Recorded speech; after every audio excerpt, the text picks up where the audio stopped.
talk about the upcoming election and how Colorado's changing. Two of our least favorite friends. Dominic Dezzutti, you know him. You have to put up with him on Friday nights. He's the warm-up act for me. The warm-up act. We've been carrying you for how many years now? Yeah, my God.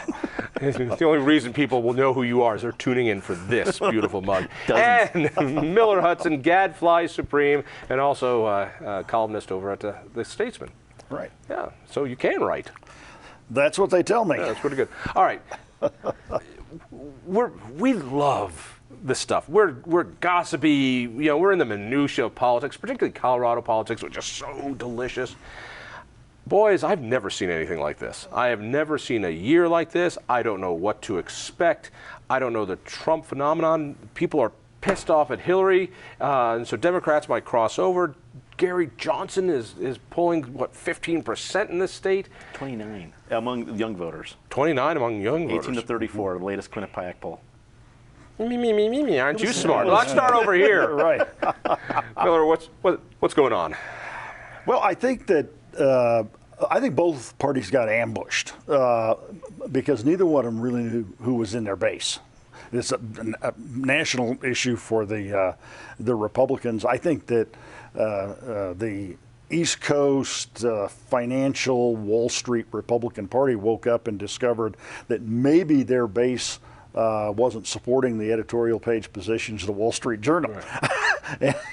Which is too bad, because that's where I get my marching orders. Exactly, yeah. Exactly.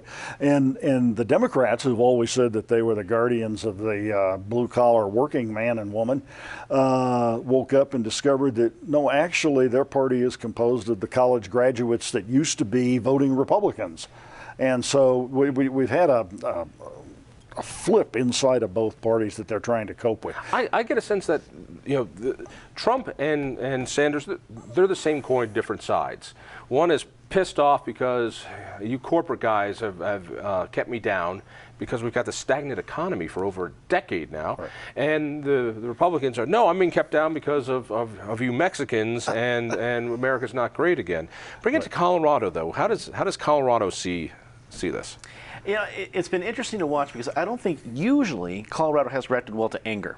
We like to have maybe a protest vote. We like to be different, but not necessarily an angry vote. I think it's a nice place to be. Think about Cory Gardner 2 years ago. One of the many reasons he beat Mark Udall is because he didn't seem angry, and Mark Udall did. Colorado likes nice people, and so in an election that has been defined by anger and frustration, it's been weird to see where Colorado is going to go, and very hard to pick because at, I think, our electorate's heart, we don't really relate well to anger, but we've been forced to with this kind of election because, like you pointed out, between Trump and Sanders, really anybody else, it's not like you can get away from it. Right. The third parties, you know, Gary Johnson, he's not going to win here, but when a pollster told me that the Libertarian candidate is pulling more from Hillary than from the Republican, I'm thinking, wait, that's not right. I read the book. That's not the way it's supposed to be. Why is that? Well, I think it's the fact that the Democrats who were the real Bernie bros, the ones that were absolutely dedicated to his agenda, don't see Hillary delivering on any of these things. And so they look at Johnson and, well, you know, this is the guy that wanted to legalize marijuana. We legalized marijuana 4 years ago. He did a pretty decent job in New Mexico, seemed pretty well liked down there. He's kind of a neighbor. And it was like, why not? And to contrast that on the Republican side, I was having a conversation a few months ago with a Republican county commissioner in rural Colorado, and I said, man, what do you think about your presidential candidate? It was obvious by then Trump was going to be nominated. And he made an interesting observation. He said, you know, he said, I spent my whole life with Eastern jerks out here telling me how I ought to do things, and this is the biggest jerk of all.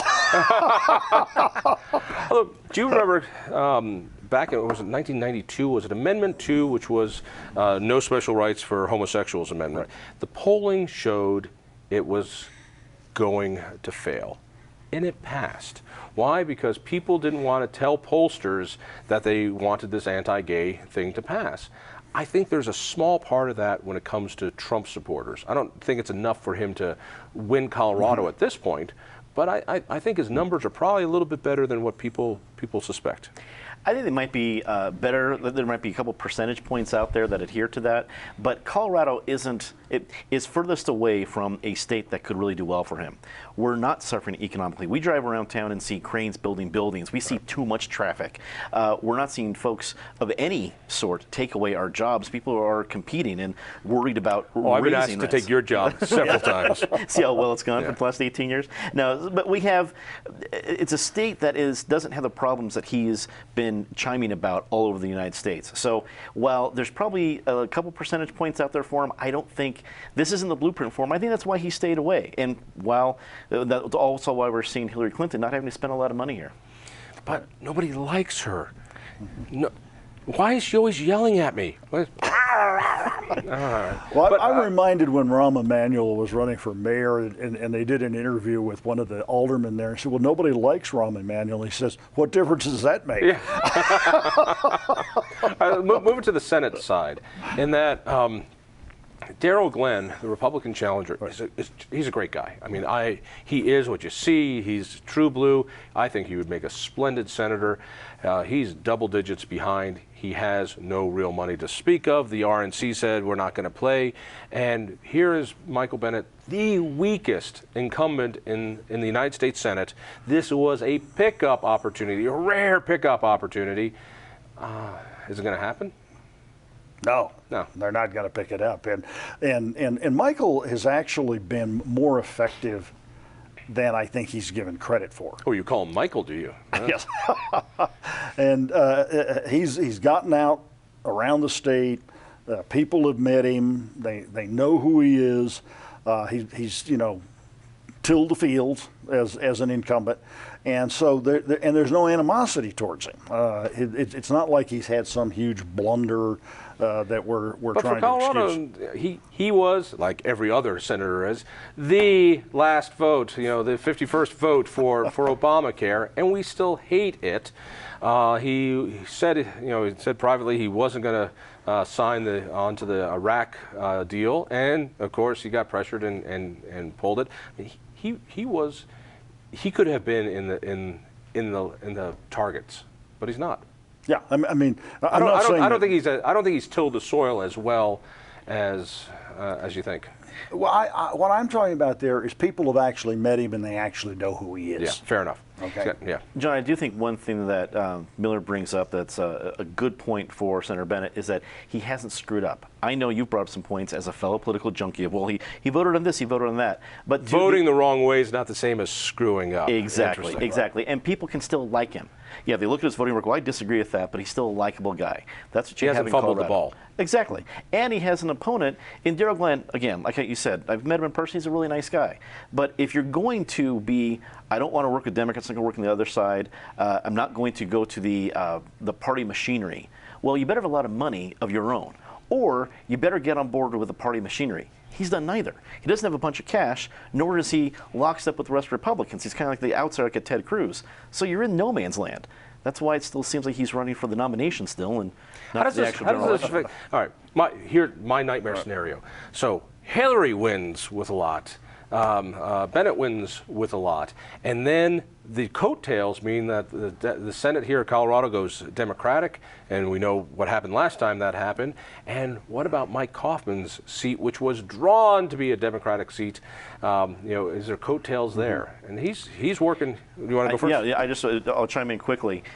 A year ago, we might have an expensive purple state campaign in Colorado for presidential stuff. We might have a really competitive Senate race where all the political oxygen in the room is being sucked up by these two races, and Kaufman and Carroll just run a regular race. Now that's gone. The only competitive race in Colorado is Kaufman-Carroll, and he has to fight it against a lot of money. If he ends up losing, he'll be the first in line to say, what the heck did both Donald Trump and Darrell Glenn do to his career? Right. But to maybe defend Kaufman, Democrats have been telling me since 1988 that he was going to lose his next election, and every 2 years he wins. He is, in fact, the Energizer Bunny candidate, and he gets out there. And what I was trying to allude to about Bennett is people know who Mike Kaufman is in his district, and Morgan Carroll's swimming upstream against that, and she's, if there's a cascade vote for Democrats, yes, she'll win that. But Mike is the hardest working man in show business. I've never, Right. even when he was a state rep, I remember seeing him at events. First one there, last one to go, shake every hand. Now Yes. he works hard, but you know that seat is drawn this way. Did he make a good call by putting out the little ad, distancing himself from Trump? Is that? I think so, absolutely, mainly because folks who are already dyed-in-the-wool are voting for him. Folks who are dyed-in-the-wool D are voting for his opponent. He needs the middle ground. That middle ground probably doesn't like Trump. They don't really know if he can come out and say, hey, I'm with you. I don't really trust the guy. I'm still thinking it over. That appeals to that independent ground, which he needs if he's going to win a close race. I think that sells well with millennials. You know, when I moved to Colorado in 1972, we had the youngest average Colorado age. was actually a state by then, right? They were. Yeah. Okay. They were. Now, 40-some years later, we're still the youngest state in the nation, average age. So, out there in Aurora, out there in Saudi Aurora, where all those housing developments are, they're full of millennials. And they're not particularly Democrat or Republican. And I think that works in Mike's favor. We were talking about Bernie before. Bernie's going to come out here and support Amendment 69 to socialize health care. This thing is blowing up and blowing up badly for those. When socialist organizations like Progress Now come out against socialized health care, you know it wasn't well done. What was the screw up there? Why didn't they pull this when they could have a couple of weeks back and save themselves the money and the embarrassment? Well, there's a group of folks, including Senator Aguilar, who's kind of the mother of this whole movement. They've been working on this for 4 years. They weren't going to pull it. The mistake that I believe that they made is if you're going to take, and by the way, there's a lot of anger about Obamacare, but when you dig into it, 40% of the people opposed to Obamacare are opposed because it wasn't single payer, because it didn't go far enough. And so I think that they had a real shot at this. But what they needed to do was to go out and issue jerseys to all the liberal groups, the anti-abortion groups, the social welfare groups and all, and make sure they had them all in the tent. And they didn't have them in the tent. And when it started to unravel, they just You mean they acted like Republicans? That's right. They played the Republican card. It's so great to see it happen to somebody else for a change. I completely agree, and I think it all depends if you feel moral victories exist. If they do, this can be moral victory because it gets the conversation out there. I think that's a costly moral victory, but if you do believe in that on that side of the coin, it gets the conversation out there. But in a year like this one, where I think the electorate is essentially angry, it's hard to do something that big as a project. Well, and I think the other thing that they overlooked is Obamacare itself took 20% of the American economy, shook it up in a bottle, and now these folks are coming along and saying, let's try that one more time. It's a tough Miller, sell. thank you. Dominic, good luck with that show. I hope it turns out well for you. Listen for me on KHOW Radio. We'll see you next week.